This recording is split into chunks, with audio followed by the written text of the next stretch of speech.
Welcome to Nisha classes ATK.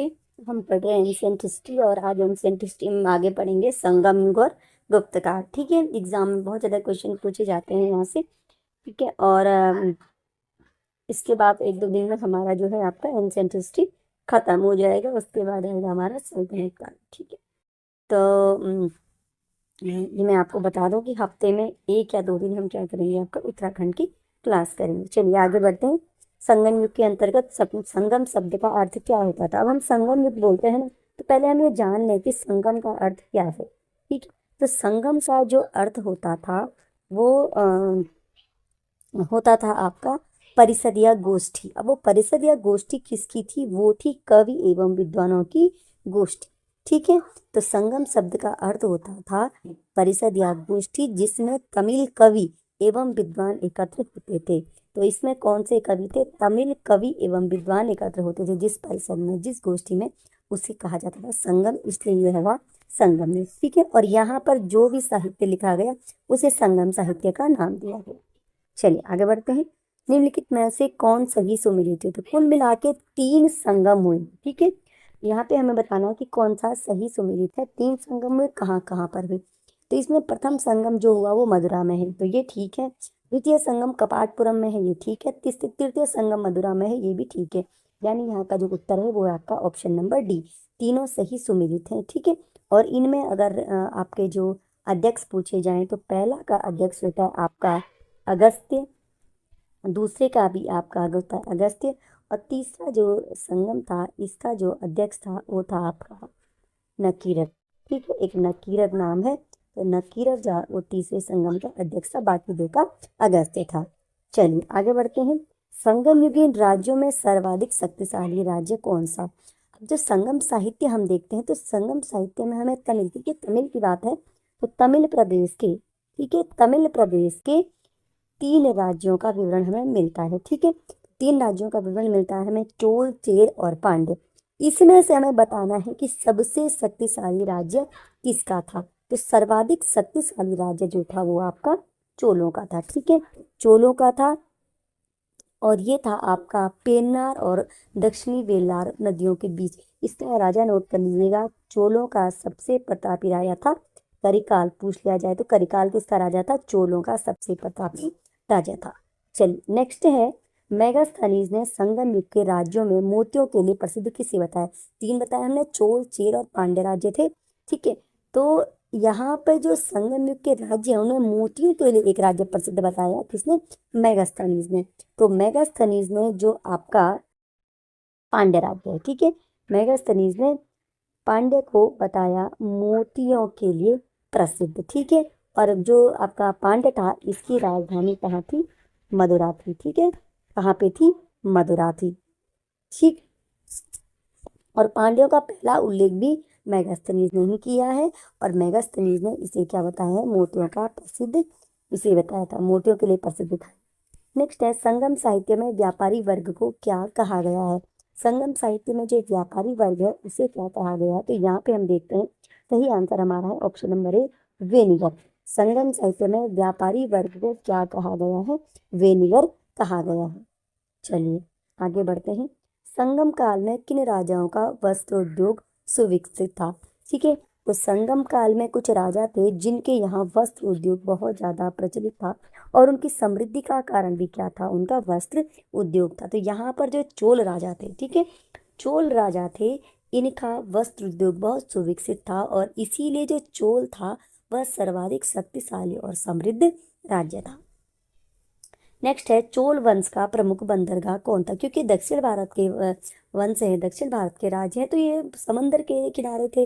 ठीक है, तो यहाँ पर बंदरगाह थे इनमें, यहाँ पर चोल वंश का जो प्रमुख बंदरगाह, पांड्य का भी था, चोल का भी था, चेर का भी था, लेकिन जो चोल वंश का प्रमुख बंदरगाह था वो था अरिक मेडु। ठीक है, अरिक मेडु चोल वंश का प्रमुख बंदरगाह था, और यहाँ से जो व्यापार होता था वो किसके साथ होता था, रोम के साथ होता था। किसके साथ होता था, रोम के साथ होता है। ठीक है, और जो 3 बंदरगाह, कोरकई, बंदर और सालियूर, ये तीनों किसके थे, जो कोरकई और आपका जो बंदर है ये तो आपका चेर राज्य का था। ठीक है। मैं हर क्वेश्चन में आपको एक्स्ट्रा चीज बताती जाऊंगी, चाहे आपने नहीं पढ़ा है थोड़ा बहुत एग्जाम के टाइम पे आपके रिवीजन हो सके। और ये कोरकोई और आपका सालियूर, ये दोनों थे आपके पांड्य के, ठीक है। तो अरिकमेडु चोल वंश का था, बंदर चेर राज्य का था, और कोरकई और सालियूर ये पांड्यों के आपके क्या थे, बंदरगाह थे। और जो कोरकई है ना, हमने बताया आपको कि जो कोरकई जो पांड्य शासक थे वो मोतियों के लिए प्रसिद्ध थे, ठीक है। तो जो कोरकई था ये मोती खोजने का प्रमुख पत्तन था, ठीक है। तो कोरकई पत्तन संबंधित है आपका मोती से। कोरकई और सालियूर है पांड्यों के। बंदर है आपका चेर, बंदर और चेर। और अरिकमेडु है चोल वंश का बंदरगाह, जहां से रोम के साथ व्यापार होता था। संगम युग में राज्य को क्या कहा जाता था? अब हर जगह राज्य को अलग अलग बातें कहीं नाम दिए जाते हैं। तो संगम युग में राज्य को कहा जाता था आपके मंडल। चक्र हमने क्या बताया था आपको, चक्र कहा जाता था। जब अशोक का समय चल रहा था तो उस समय राज्य को प्रांत को क्या कहा जाता, चक्र कहा जाता था। और जो आपका संगम युग है इसमें राज्य को कहा जाता था मंडल। नेक्स्ट है अब गुप्त शासक के विषय में पढ़ लेते हैं। किस गुप्त शासक को कविराज कहा जाता है? एक गुप्त शासक है जिन्हें कविराज की संज्ञा दी जाती है, ये हैं आपकी समुद्रगुप्त। और इनको कविराज की संज्ञा क्यों दी जाती है? क्योंकि ये संगीत प्रेमी भी थे, ठीक है। और क्योंकि इनकी जो एक सिक्के हैं तो सिक्के पे इन्हें वीणा बजाते हुए दिखाया गया है, इन्हें कविराज कहा जाता है समुद्रगुप्त को। और आगे बताएं जो आपका श्रीगुप्त है, ये श्रीगुप्त आपके क्या थे, गुप्त साम्राज्य के संस्थापक थे। गुप्त वंश के संस्थापक आपके हो जाते हैं श्रीगुप्त। गुप्त वंश का संस्थापक है श्रीगुप्त। और समुद्रगुप्त है आपका कविराज। और कुमारगुप्त वगैरह तो बाद के शासक है, ठीक है। और समुद्रगुप्त जो आपका गुप्त वंश का प्रथम महान सम्राट होता है, ये होता है आपका चंद्रगुप्त प्रथम, ठीक है। चंद्रगुप्त प्रथम का उत्तराधिकारी ही आपका क्या बनता है, समुद्रगुप्त बनता है, ठीक है। तो ठीक है। तो चंद्रगुप्त प्रथम क्या था, गुप्त वंश का प्रथम महान सम्राट था, ठीक। इसने महाराजा धीराज की उपाधि धारण की थी। श्रीगुप्त संस्थापक था। समुद्रगुप्त जो था वो कविराज की संज्ञा उसे दी जाती है। भारत का नेपोलियन भी समुद्रगुप्त को कहा जाता है। कुमारगुप्त के विषय में आगे हम जानकारी लेंगे। नेक्स्ट है इलाहाबाद प्रशस्ति लेख की रचना किसने की? तो इलाहाबाद प्रशस्ति लेख है वो रचना की है आपके हरिसेन ने। और हरिसेन दरबारी कवि था किसका, समुद्रगुप्त था, ठीक है। तो समुद्रगुप्त का दरबारी कवि कौन होता है आपका, हरिसेन। और उसने इलाहाबाद प्रशस्ति लेख की रचना की। चंद्रगुप्त द्वितीय के समय भारत आने वाला चीनी यात्री कौन था? तो चंद्रगुप्त द्वितीय, जिसको हम चंद्रगुप्त विक्रमादित्य भी कहते हैं, उनके समय एक चीनी यात्री भारत आया था, वो था आपका फाहियान। हुएन सांग तो सभी जानते हैं, हर्षवर्धन के समय भारत आया था, ठीक है। और चंद्रगुप्त द्वितीय को ही चंद्रगुप्त विक्रमादित्य कहा जाता है। निम्नलिखित में से कौन चंद्रगुप्त द्वितीय के दरबार में नवरत्नों में शामिल नहीं थे? चंद्रगुप्त विक्रमादित्य के दरबार में 9 विद्वान रहते थे जिन्हें नवरत्न कहा जाता था, ठीक है। और उन्हीं में कालिदास भी थे, ठीक है। और यहाँ पर कुछ नाम हैं जिन्हें हम बताएंगे, वो चंद्रगुप्त विक्रमादित्य के दरबार में नहीं थे। धनवंतरी थे, क्षपणक भी थे, वराहमिहिर भी थे, लेकिन हरिसेन उसमें नहीं है। हरिसेन किसके दरबार में था, समुद्रगुप्त के दरबार में था। धनवंतरी, क्षपणक, वराहमिहिर, कालिदास ये और अमर सिंह, जो अमर कोश की जिन्होंने रचना की, वो सब क्या थे, चंद्रगुप्त विक्रमादित्य के दरबार में रहते थे। दो और नाम जो इम्पोर्टेंट हैं आपका, एक है कालिदास और आपका है यहाँ पे अमर सिंह, जिन्होंने अमर कोश की रचना की, ठीक है। ये मेन नाम है, एग्जाम में पूछ ले जाते हैं। कुमारगुप्त प्रथम ने किस विश्वविद्यालय की स्थापना की? मैं बता रही थी ना कि आगे हम पढ़ेंगे कुमारगुप्त के विषय में। तो कुमारगुप्त प्रथम ने जिस विश्वविद्यालय की स्थापना की वो था आपका नालंदा विश्वविद्यालय की स्थापना की थी कुमारगुप्त प्रथम ने। और कुमारगुप्त प्रथम क्या था, चंद्रगुप्त द्वितीय का उत्तराधिकारी था। और नालंदा विश्वविद्यालय का है आपका बिहार में है, ठीक है। चलिए, अंतिम गुप्त शासक कौन था? तो अंतिम गुप्त शासक था आपका, स्टार्टिंग संस्थापक कौन था आपका, श्रीगुप्त। और जो अंतिम शासक था इनका, ये था विष्णुगुप्त। कुमारगुप्त के विषय में हम पढ़ चुके, जिसने नालंदा विश्वविद्यालय की स्थापना की। श्रीगुप्त संस्थापक था। अंतिम हो गया विष्णुगुप्त। अब एक नाम बच गया आपका स्कंदगुप्त। स्कंदगुप्त ने क्या किया, गिरनार झील पर गिरनार पर्वत पर सुदर्शन झील का पुनरुद्धार किया। तो सुदर्शन झील का पुनरुद्धार जिस गुप्त शासक ने किया वो है आपका स्कंदगुप्त। माना एग्जाम में पूछ लिया जाए कौन सा गुप्त शासक था जिसने सुदर्शन झील का पुनरुद्धार किया, तो ये है आपका स्कंदगुप्त। ठीक है। और स्कंदगुप्त का जब शासनकाल होता है तो उसी समय हूणों का आक्रमण क्या हो जाता है, शुरू हो जाता है। तो हूणों का आक्रमण शुरू कब होता है, स्कंदगुप्त के शासनकाल में। चलिए आगे बढ़ते हैं। गुप्त साम्राज्य के विषय में पढ़ लेते हैं। गुप्त साम्राज्य की सबसे बड़ी प्रशासनिक इकाई क्या थी, तो गुप्त साम्राज्य की सबसे बड़ी प्रशासनिक इकाई थी देश। ठीक है, सबसे बड़ी प्रशासनिक इकाई देश थी। और जो देश का जो शासक था उसको कहा जाता था गोपनाथ। ठीक है, क्या कहा जाता था, उसे कहा जाता था गोपनाथ। ठीक है। और दूसरी प्रादेशिक इकाई भी थी। ठीक है, सबसे बड़ी तो आपकी देश थी, लेकिन एक और प्रादेशिक इकाई थी जिसे हम भुक्ति या प्रांत कहते हैं, और उसके शासक कहलाते थे उपरिक। अगर एग्जाम में पूछ लिया जाए कि गुप्त काल में जो भुक्ति या प्रांत होते थे, उन भुक्ति या प्रांत थे, उनके शासक क्या कहलाते थे, उपरिक। और जो देश सबसे बड़ी प्रशासनिक इकाई थी उसके शासक क्या कहलाते थे, गोपनाथ कहलाते थे। चलिए, गुप्त काल में जो भूमि जोतने योग्य नहीं होती थी उसे क्या कहा जाता था, वहां पे भूमियों का 4-5 प्रकार से नाम दिया गया है। एक भूमि ऐसी थी जो जोतने योग्य नहीं होती थी, तो उस भूमि को कहा जाता था सिल। ठीक है, क्षेत्र होती थी आपकी कृषि करने योग्य भूमि, यानी खेत लगा लीजिए, इसमें कृषि की जाती थी। सिल जोतने योग्य नहीं होती थी। वास्तु जो जमीन थी उसमें वास करने योग्य जमीन थी, वास करने योग्य भूमि है वास्तु। और अपराहत ऐसी भूमि थी जो जंगली होती थी। ठीक है, तो वास्तु थी वास करने योग्य, क्षेत्र है कृषि करने योग्य, सिल है जो जोतने योग्य नहीं, अपराहत कैसी जमीन है जो जंगली होती थी। चलिए नेक्स्ट है, गुप्त राजाओं की स्वर्ण मुद्राओं को अभिलेखों में क्या कहा गया है। तो गुप्त राजाओं ने सर्वाधिक स्वर्ण मुद्राएं जारी की। एग्जाम में पूछ लिया जाता है कि सर्वाधिक स्वर्ण मुद्राएं किन शासकों ने जारी की, तो सर्वाधिक स्वर्ण मुद्राएं जारी करने का श्रेय जाता है गुप्त शासकों को।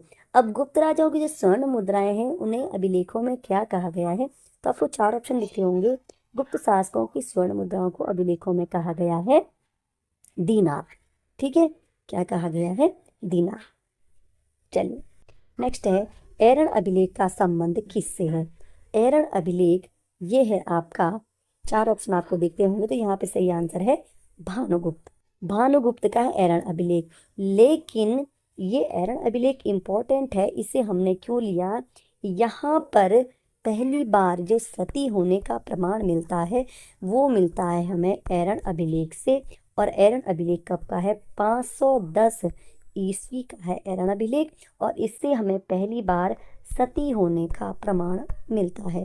तो सर्वप्रथम किसी के सती होने का प्रमाण मिलता है एरण अभिलेख से, किसका है, भानुगुप्त का है। कब का है, 510 ईस्वी का है। छोटी छोटी चीजें हैं, इन्हें भी जरूर नोट कर लीजिएगा।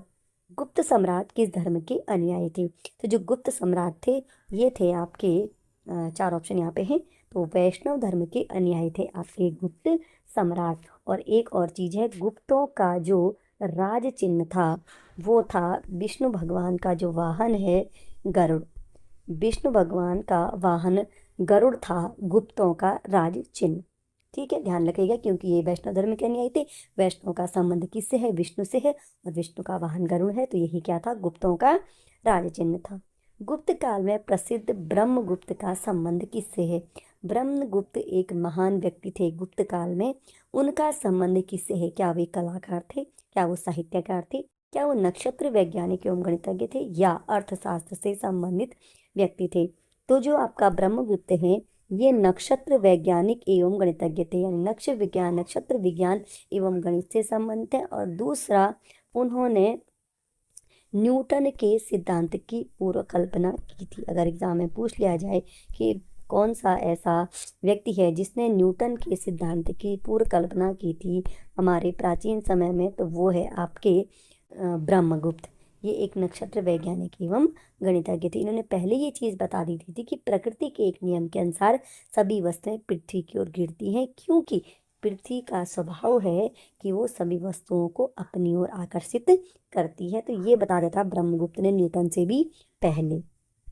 गुप्त शासकों की राजकीय भाषा क्या थी? तो गुप्त शासकों की राजकीय भाषा थी आपकी संस्कृत।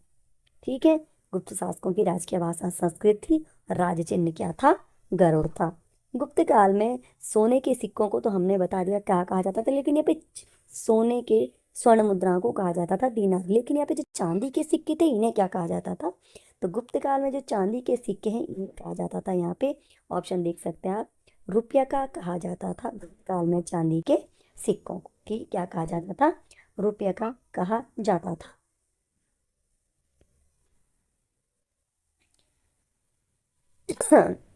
फिर है यहाँ पे कुछ उनके स्पेशल, मतलब बहुत महान महान रचनाकार हुए हैं। अब इनका मिलान करना है। तो मृच्छकटिकम जो रचना है वो किसकी है? आपकी शूद्रक की। मृच्छकटिकम किसकी है? शूद्रक की। शायद सबको जानकारी होगी, जो नए विद्यार्थी है शायद उन्हें जानकारी ना भी हो। सूर्य सिद्धांत आपका है आर्यभट्ट का। आर्यभट्टियम एवं सूर्य सिद्धांत ये दोनों किसके हैं? आर्यभट्ट के। देवी चंद्रगुप्तम। देवी चंद्रगुप्तम जो रचना है यह आपकी है विशाख दत्त की, और ये क्या है? एक नाटक है। विशाख दत्त का एक नाटक है। और जो मृच्छकटिकम है ये भी क्या है? एक नाटक है। ठीक है, और लास्ट बचता आपका बृहत संहिता। तो बृहत संहिता की रचना किसने की? आपके वाराह महिर ने की थी। वाराह महिर ने किसकी रचना की थी? इन्होंने रचना की थी बृहत संहिता की। तो चारों को आप चाहें तो स्क्रीनशॉट ले सकते हैं, नहीं तो आप जो हमने कहा उसको याद कर लीजिएगा।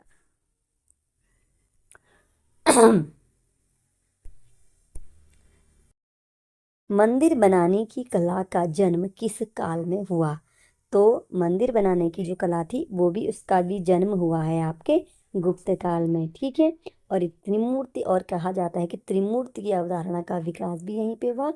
जो गुप्त वंश के शासक थे उन्होंने ही मंदिरों एवं ब्राह्मणों को सबसे अधिक ग्राम अनुदान में दिया। अगर एग्जाम में पूछ लिया जाए कि किन शासकों ने मंदिर एवं ब्राह्मणों को सर्वाधिक ग्राम अनुदान में दिए, तो ये गुप्त शासकों ने दिए थे।